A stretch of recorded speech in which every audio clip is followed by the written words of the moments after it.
Bom dia, irmãos queridos, nesta quinta-feira, dia 10 de fevereiro. Bom dia, queridos irmãos e irmãs.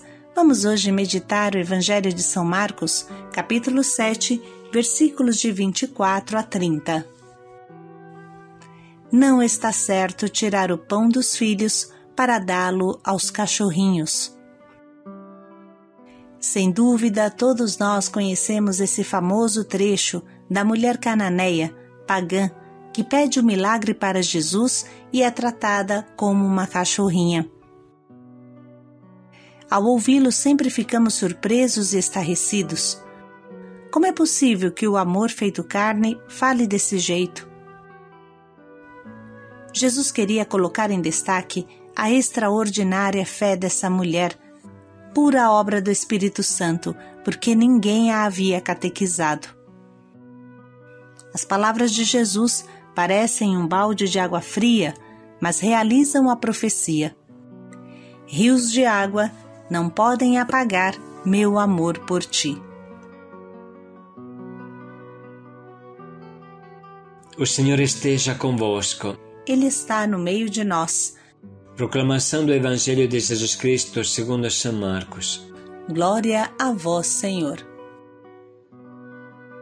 Jesus se pôs a caminho e dali foi para a região de Tiro. Entrou numa casa e não queria que ninguém soubesse onde ele estava, mas não conseguia ficar escondido. Logo, uma mulher que tinha uma filha com um espírito impuro ouviu falar dele. Ela foi e jogou-se aos seus pés. A mulher não era judia, mas de origem sirofenícia, e pedia para que ele expulsasse o demônio de sua filha. Jesus lhe disse: deixa que os filhos se saciem primeiro, pois não fica bem tirar o pão dos filhos para jogá-lo aos cachorrinhos. Ela respondeu: Senhor, também os cachorrinhos debaixo da mesa comem as migalhas que os filhos deixam cair. Jesus então lhe disse: por causa do que acabas de dizer, podes voltar para casa. O demônio já saiu da tua filha. Ela voltou para casa e encontrou sua filha deitada na cama. O demônio havia saído dela. Palavra da salvação. Glória a vós, Senhor.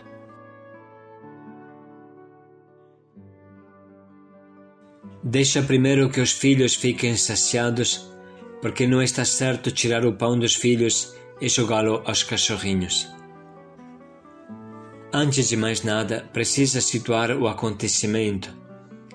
Jesus sai do estado de Israel e está visitando as cidades fenícias Tiro e Sidônia, no Líbano. Por que Jesus está andando em um país estrangeiro que se encontra mais ou menos a 3 dias de caminho de Cafarnaum, onde ele costumava ficar?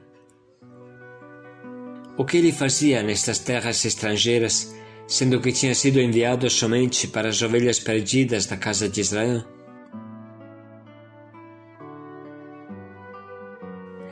É claro que Jesus não está fazendo uma viagem turística em um país estrangeiro. Ele não tinha tempo para isso. Para quem sabe enxergar, Jesus quer mostrar que existem fiéis também fora dos confins do Estado de Israel. Existem exemplos de fé também entre os pagãos e até entre os romanos, como é o caso do centurião. Jesus sabia que seu imenso poder divino teria se manifestado nessas terras e queria abrir a mente dos apóstolos e de todos os homens, para que entendessem que o reino de Deus era para o mundo inteiro. Até os lugares geográficos são interessantes para entender o pensamento de Jesus. Jesus escolheu se criar, crescer e trabalhar, se formar como homem, marceneiro, em Nazaré, na Galileia. Bem sabemos que os judeus de Jerusalém discriminavam o povo desta região, diziam o que pode vir de bom de Nazaré. Em seguida, para começar a sua missão, Jesus escolheu exatamente um lugar do qual ninguém espera nada de bom, a Galileia. Além do mais, escolhe os territórios de Zabulon e Neftali para o seu primeiro anúncio. Este território que era chamado, com clareza, Galileia dos Pagãos, terra perdida.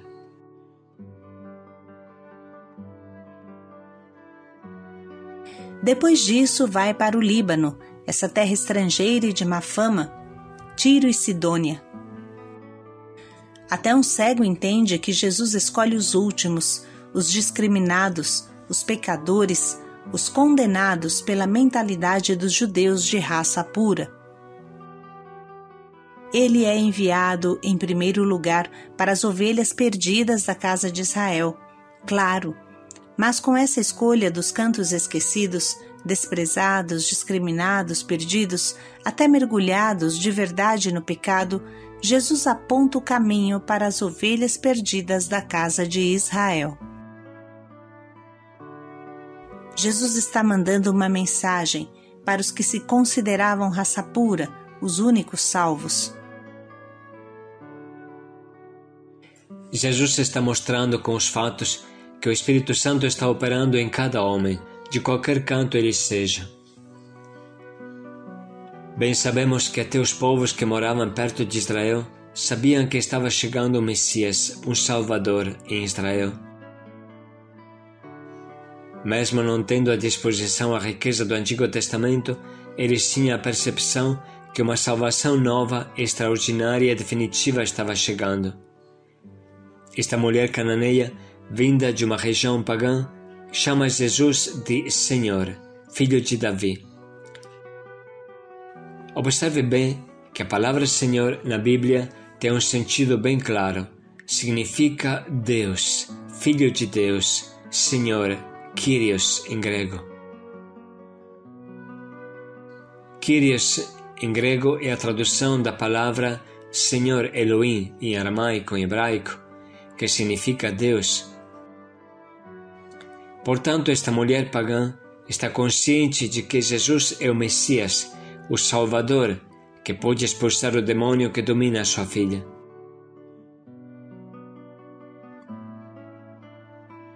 Enfim, precisa colocar bem em destaque a determinada determinação, a firme atitude dessa mulher, sua coragem, a firmeza dessa mãe movida pelo bem da sua filha. Ela está sozinha, lutando contra tudo e todos, e grita. Jesus responde de uma maneira chocante. Chama essa mulher de cachorrinha. Como isso contrasta com a atitude que Jesus teve para com a samaritana no poço de Sicar, onde foi ele mesmo que puxou o discurso. Essa mulher não desanima e continua. Se prostra diante de Jesus. Ela está bem consciente de estar diante de Deus e grita: Senhor, socorre-me. Diante desse trecho, todos ficam surpresos. Jesus parece negar o milagre a uma pobre mãe que suplica pela sua filhinha e a chama de cachorrinha. Podemos nos perguntar qual seria a minha reação. Eu amo Jesus, mas se ele me chamasse de cachorrinho e não me desse a graça que eu lhe peço, como seria a minha reação?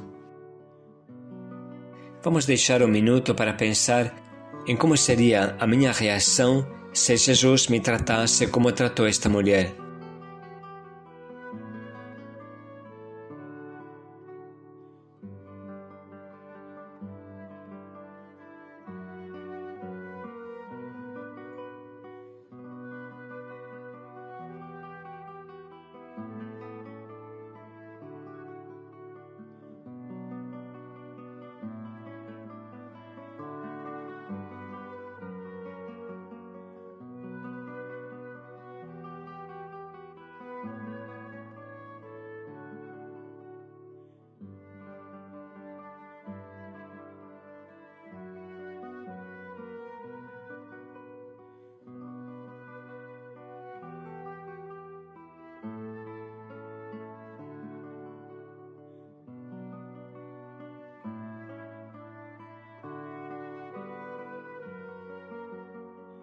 Pois bem, irmãos, se quisermos entender esse trecho, devemos ter uma coisa bem clara na nossa cabeça.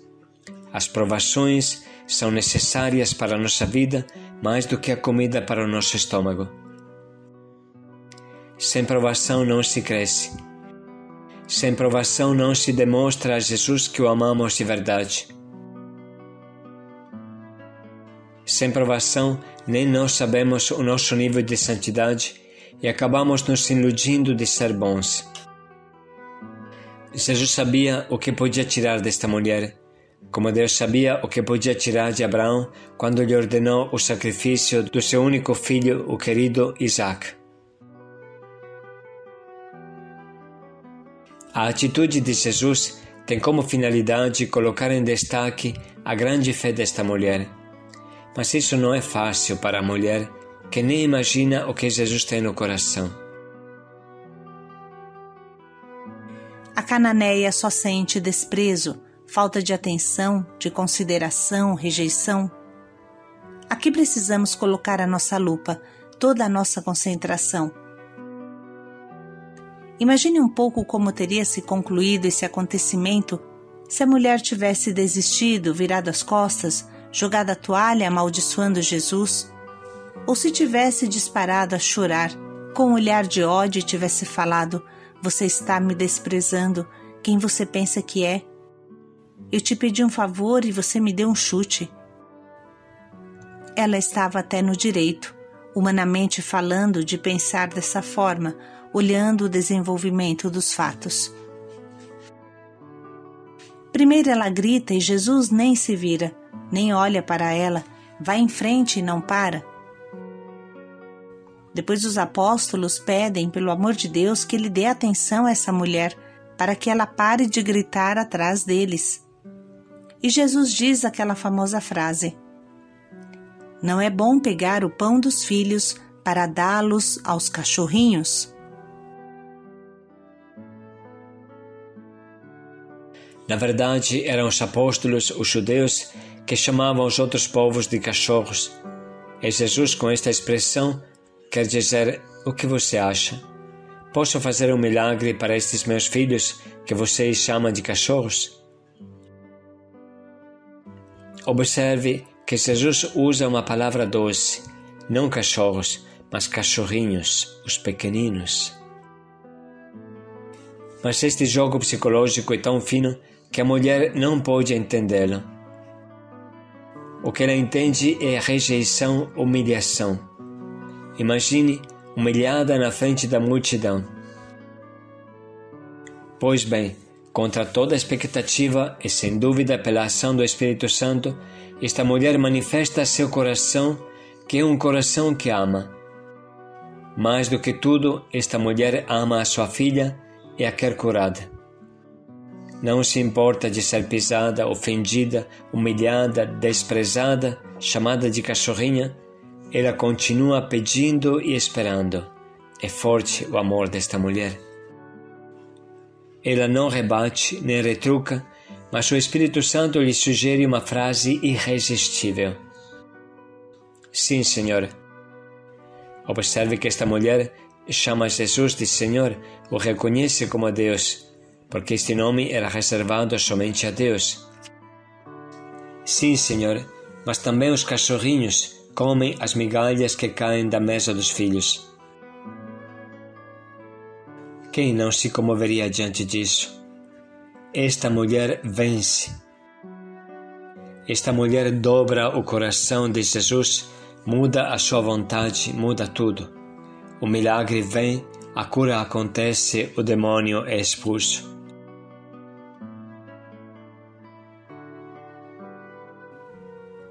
O amor que essa mulher tinha pela sua filhinha era tão grande que não se preocupava consigo mesma. Não se preocupava de ser pisada, humilhada, desprezada. Ela supera toda a rejeição e manifesta sua inabalável fé, seu inabalável amor. Sem essa aprovação, nem a mulher poderia manifestar seu amor, nem o povo entenderia que todos somos filhos de Deus, nem Jesus poderia receber o sim dessa filha.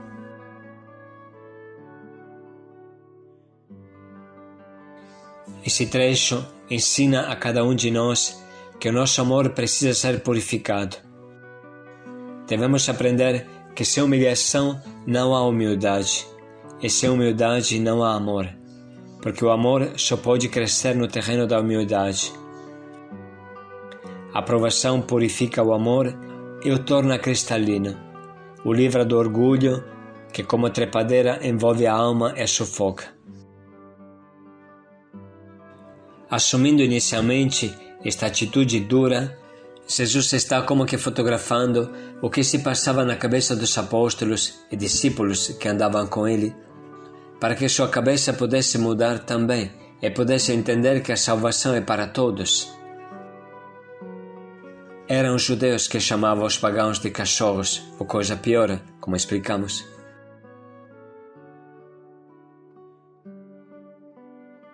Jesus está feliz de se deixar vencer pela intercessão, como foi no caso das bodas de Caná, onde a vontade de sua mãe prevalece sobre a dele.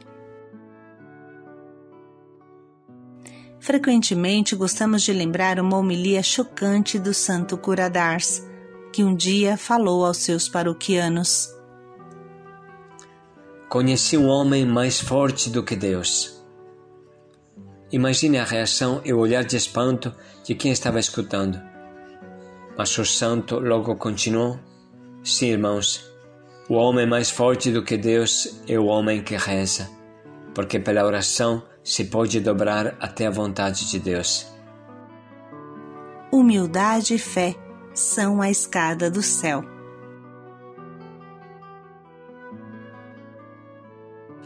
Jesus se pôs a caminho e dali foi para a região de Tiro. Entrou numa casa e não queria que ninguém soubesse onde ele estava, mas não conseguia ficar escondido. Logo, uma mulher que tinha uma filha com um espírito impuro ouviu falar dele. Ela foi e jogou-se aos seus pés. A mulher não era judia, mas de origem sirofenícia, e pedia para que ele expulsasse o demônio de sua filha. Jesus lhe disse: Deixa que os filhos se saciem primeiro, pois não fica bem tirar o pão dos filhos para jogá-lo aos cachorrinhos. Ela respondeu: Senhor, também os cachorrinhos debaixo da mesa comem as migalhas que os filhos deixam cair. Jesus então lhe disse: Por causa do que acabas de dizer, podes voltar para casa. O demônio já saiu da tua filha. Ela voltou para casa e encontrou sua filha deitada na cama. O demônio havia saído dela.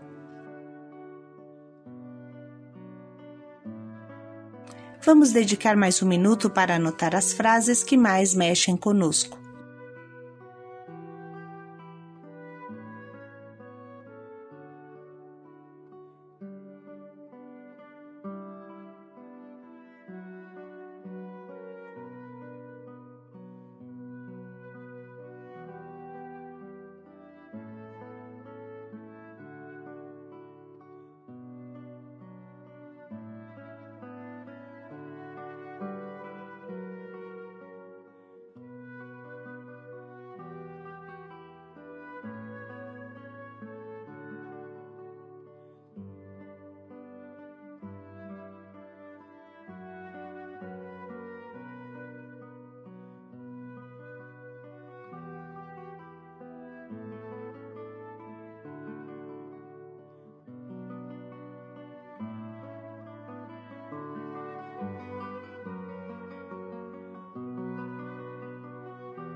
Depois desta meditação, vamos escolher um propósito bem objetivo e concreto que nos ajude a imitar a atitude desta mulher.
Mulher, grande é a tua fé.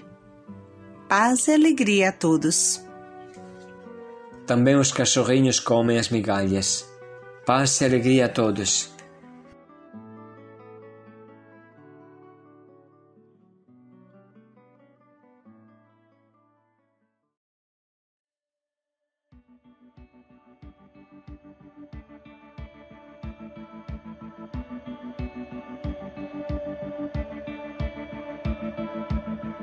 Eu acredito em tua palavra. Eu acredito em tuas promessas pra mim.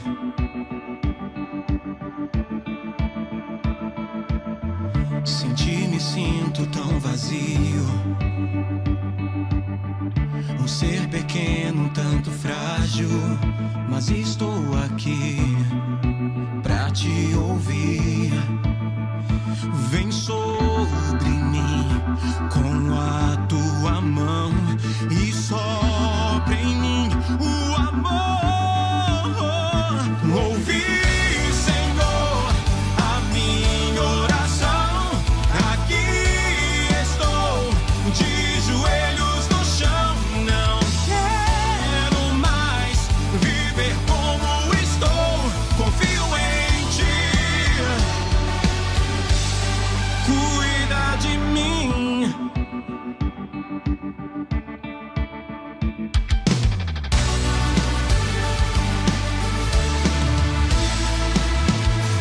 Eu acredito em tua palavra. Eu acredito em tuas promessas pra mim. Sem ti me sinto tão vazio. Um ser pequeno, tanto frágil, mas estou aqui pra te ouvir. Vem sobre mim com a tua mão e sopra em mim o amor. Ouvi, Senhor, a minha oração. Aqui estou, de joelhos no chão. Não quero mais viver como estou. Confio em ti. Vem sobre mim com a tua mão e sopra em mim o amor. Ouvi, Senhor, aqui estou. Ouvi.